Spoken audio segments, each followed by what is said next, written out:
going for Rachel Blythe, everybody. I'm like 85% sure I just sprained my ankle. Definitely not known for my grace. So I really wanted this guy to come tonight, and like a minute later he did.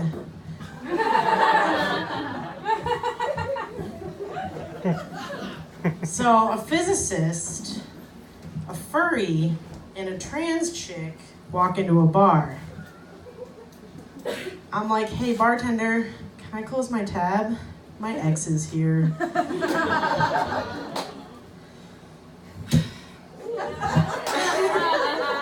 Confidence comes from within, but push-up bras help too. Yeah. I mean, this morning I woke up with a zit so big, this was almost a ventriloquist act. I'd rate myself like an NC-17, you know, like pretty much downright inappropriate and definitely not safe for children. God, this better not fall down. All right, I've been working in retail for 12 years. If anyone knows the perks of fuck. All right, hold on. This distracted me. All right, so working in retail really has its perks. When you figure them out, let me know. I have been working in retail for 12 years. That's okay. No applause necessary for that. I work at a health food store, and we sell supplements, and it's really hard for me to just like not lose my shit when I'm talking to customers when they're complaining or asking a lot of questions. And like something I get a lot is like, oh, well, I have trouble swallowing big pills. And I'm like, bitch, I swallow dicks this big on like a regular basis. You can handle it. I promise you. So I was thinking I should probably host an orgy. I wonder who would come. Hopefully everybody. My mom once asked if I was a lesbian. I was like, no, Mom, I'm not a lesbian. Even though I just had sex with a woman the night before. I would consider myself more like hetero-flexible. Like, even though I'm not actually flexible. Like, my idea of exercise is like, yes, Netflix. Still watching. Yeah. No, I do squats, like, I don't know, like 2 a week. I'm really slacking. I should probably bump that up to 5. Isn't this gluten-free thing really annoying? Yeah. You know, it's even more annoying. Not being able to eat gluten. Yes. Yeah, I know. Like, all the best foods have gluten in them. Like cake and pizza and beer. So sad.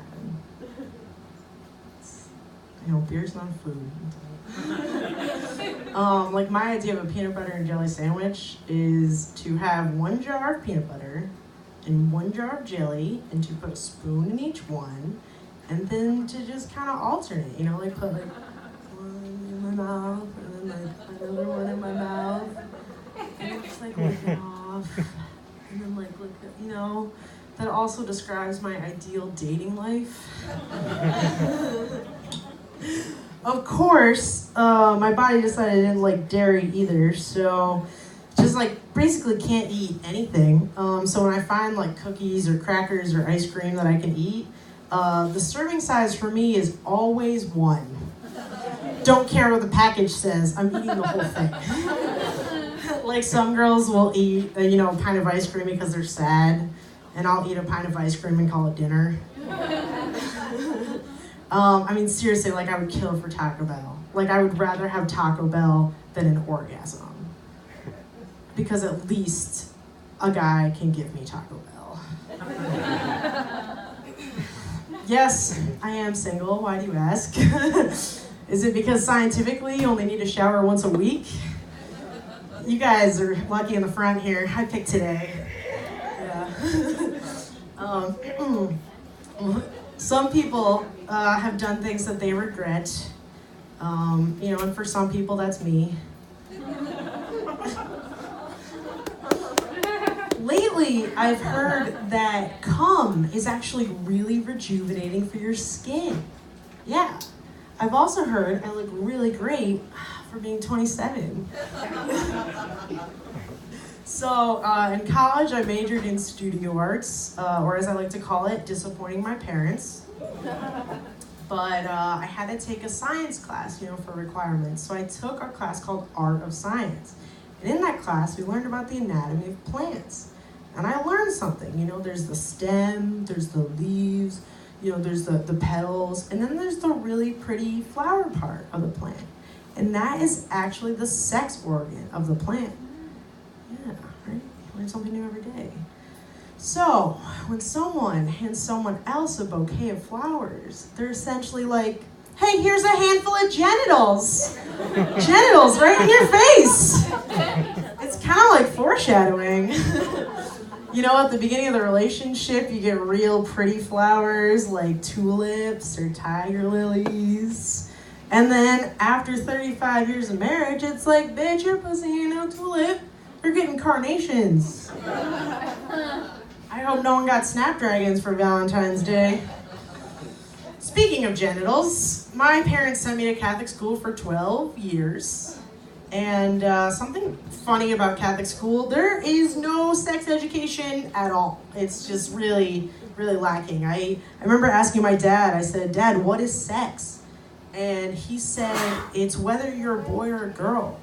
And I'm like, I have this feeling like there's something else.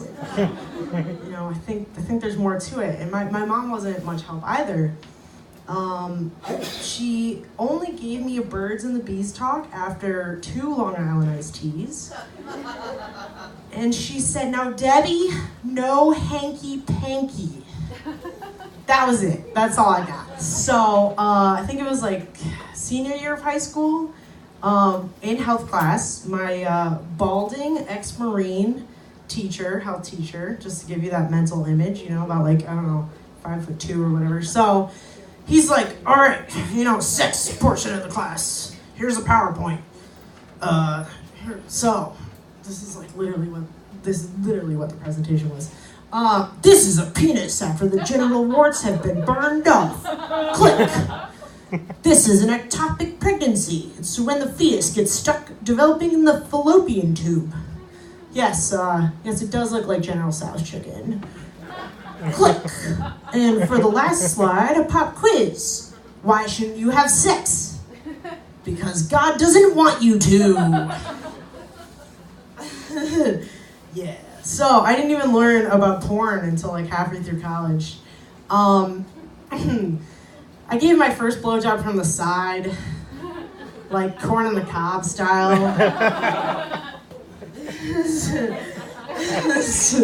Yeah.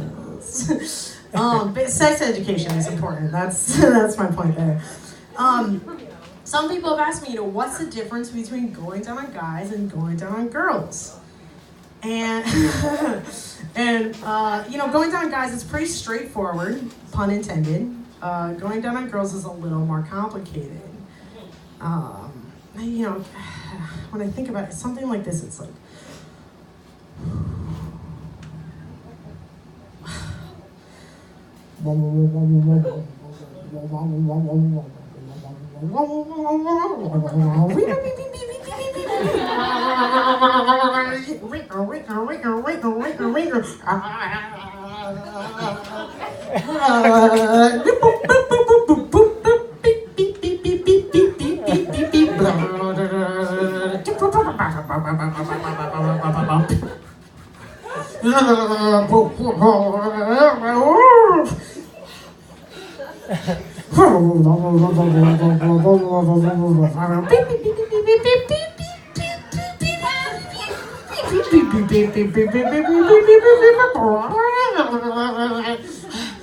and then 10 hours later she has an orgasm.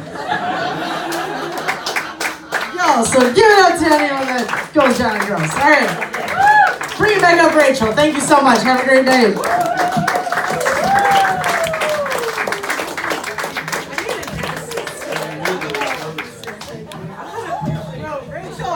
Debbie Joan Miller, everybody. Give it up one more time for Debbie.